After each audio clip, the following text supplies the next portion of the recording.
Hello, everyone. Sam Tum here. We're talking about Disenchanted, and man, they nailed the title. This one hurt. If you didn't see my video for the original Enchanted, I love that movie. And this one's bad. It's really bad. I wrote notes. I don't even want to get into them though.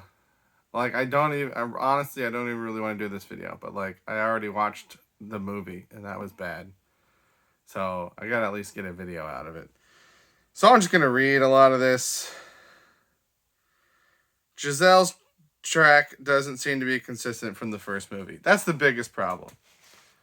Throughout the first movie, Giselle is getting less and less and less fairy tale-y and becoming more of a normal person who understands the real world. We see that in her clothing. We see that in her mannerisms. She sings less and less, even when prompted by Edward. And in this movie, which takes place some amount of years later, I don't know if it's if it's the real world time. I don't know how that tracks with Morgan's age, but a lot later, and she's completely regressed to back where she was in the beginning of the first movie. It doesn't work at all. It's horrible. It's horrible. That's the biggest problem, and it's worst with her. But the movie as a whole, it completely missed the point of the first movie. The point of the first movie was that fairy tale life is not what it's cracked up to be, right? And that's not the way you should want to do things. And in this movie, that's what she wants to do, is to go back to that. Why? Oh my gosh. Come on now. Does the wider world know about Andalasia and that apparently magical kingdoms aren't real? It seemed like they should, because a big old dragon attacked a building in New York, but it's not brought up or mentioned at all, and then the movie just moves on. You would think something that takes place is 15 years, real time? So 10 to 15 years, because Morgan's a teenager in this, and I don't think she was 6 in the first movie. So that would make her 21, and she's not 21. She's still in school, so at most 18, but the way they talk about her, it's oh, well, she's a teenager now, so it's seems like she's supposed to be closer to 13, but she's definitely not 13. Sorry, I got a notification there. So, maybe she's 14 or 15. So, about a decade, 8 to 10 years out. I don't know. It doesn't make sense. But, yeah, they don't address any of the real world fallout of what happened. Everything's just still as normal, even though the world now sees that magic is real. But it doesn't care. It doesn't care. The movie doesn't care, because the movie doesn't care about the first movie at all. I mean, the opening of this movie relies heavily on you liking the old movie. It reuses the same songs. It reuses the same melodies. Even some of it they literally re-sing, and some of it just plays in the background. It opens with the chipmunk talking from the first one, but it's a different voice for the chipmunk, and it's okay, I get it. You can't always do the same voice actors. You can't always get everybody back. But why open this movie with that? Why frame it with him reading the story to his kids?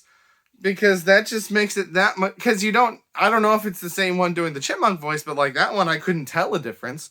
But the fairy tale voice is clearly a different voice, so why make it him? Just make it another fairy tale creature. It doesn't have to...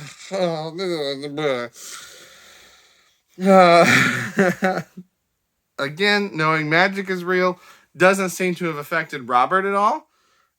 He's still a lawyer, still doing the same stuff. Doesn't seem like he's changed at all. I wrote that there's a clock tower in this, and I wrote, is that clock tower a Once Upon a Time reference? Because it reminded me of the clock tower from that movie, and it's got big significance in this movie, so maybe not, but maybe it was a 2-in-1 deal. We get the 3 fairy godmothers are great with naps. you know, I can't tell you why I like the references in the first one and I don't. Like, they seem lazy in this one. I don't know if it's just because they're just doing the same stuff again or because this one's just a worse movie, so I'm less forgiving of it. But it's like, hey, there's 3 fairy godmothers that are there. Hey, it's the lightning bug from Princess and the Frog.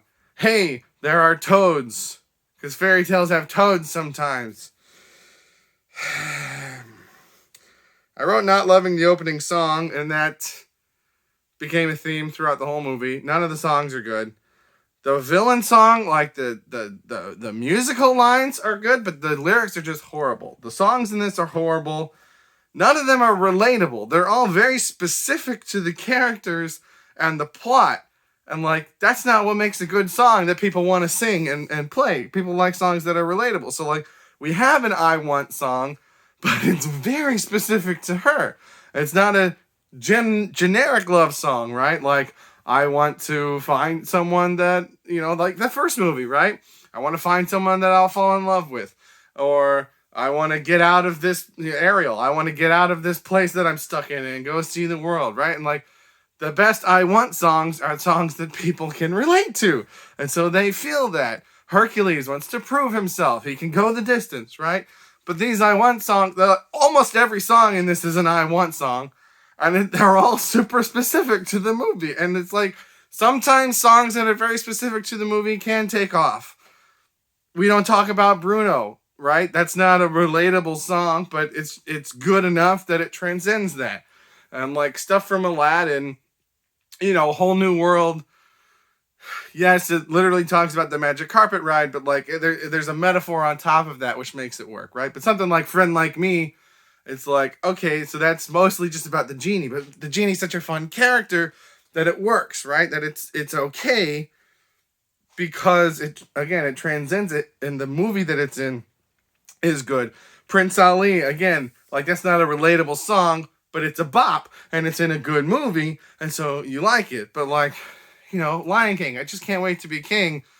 We don't sing that because we want to be king. We sing that because we relate to this feeling of, I don't like that I'm, you know, and again, they're for kids, right? But it's like, I don't like that I'm being told what I can't do. I just want to do what I want to do. And those are very relatable feelings. And none of the songs in this movie are relatable. And then we get the villain song, which is, I wrote a note about it at one point, but it's like, it's this song about 2 villains, neither of which we've seen do anything villainous. She just says that she's a wicked stepmother and that that's the evil queen because that's what fairy tales have, but we don't see them do anything evil. They're just talking about how bad they are. It's the worst version of show don't tell. It's tell don't show, but it's sing don't show. And it's just totally uninspired. Oh, gosh. Does she have red shoes because they're not in Kansas anymore? So the first scene after they get to their suburbia place, spoilers, by the way, she's wearing red shoes. And I'm like, is that a Dorothy reference? Because they're not in Kansas, you know? They're not in the city.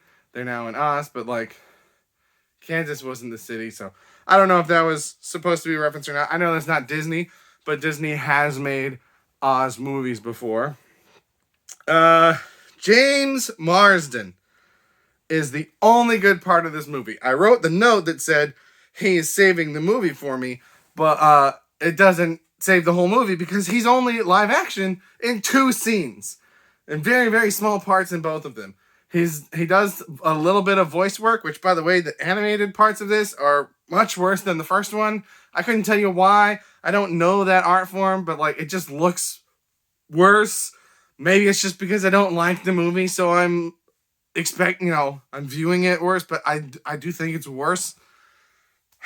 But he's the only character who, like, he's still similar to his character in the first one, but he didn't go through a change. He didn't really have a character arc in the first one, so he didn't regress. He's just still the same character, and he was hilarious in the first one, and he's still playing it just as straight and just as unironic in this one, and so, like, he's great in this. He's just barely in it. I wish he could have gotten more time to do some stuff. Adina gets to sing in this one. None of the songs are good, but you know, she gets to sing about a scroll. The scroll, I liked the scroll. The scroll was funny. The scroll was charming. Not enough to save the movie though. The songs are just not nearly as good.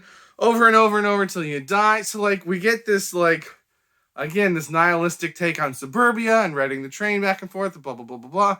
And like I was expecting that, oh, he's gonna find like the magic in the train ride, right? And getting to look out at nature as he drives by, and you know the wonderful machinery that allows him to traverse these places. Nope, he just, again, spoilers, he just quits that job and starts a new one, which I'm jumping over here, but like Giselle had her own business, right? At the end of the first one, and in this one she's just a stay-at-home mom, which like not just a stay-at-home mom.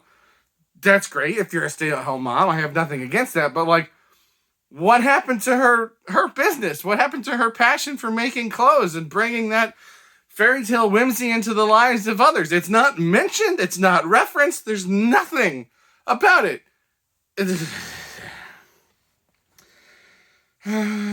First movie. I can't read what I mean, it's typed up. I did speech to text. And sometimes it got dialogue from the movie in there.